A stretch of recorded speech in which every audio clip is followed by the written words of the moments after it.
16ஆம் நூற்றாண்டு தான், 16 18ஆம் நூற்றாண்டில் தான் விநாயகரே கொண்டு வந்தாங்க. அதுக்கு முன்னாடியெல்லாம் கிடையாது.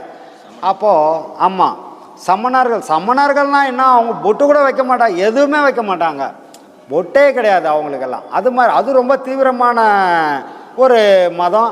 அதுலேருந்து நம்ம தப்பிச்சோம், சைவத்துக்கு வந்தோம்.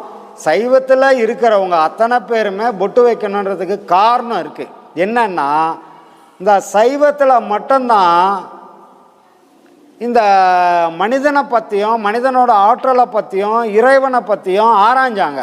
வேறு எந்த மதத்திலும் ஆராய்ச்சியே கிடையாது. குருமார்கள் என்ன சொன்னாங்களோ அதை அப்படியே எடுத்துக்கிட்டாங்க.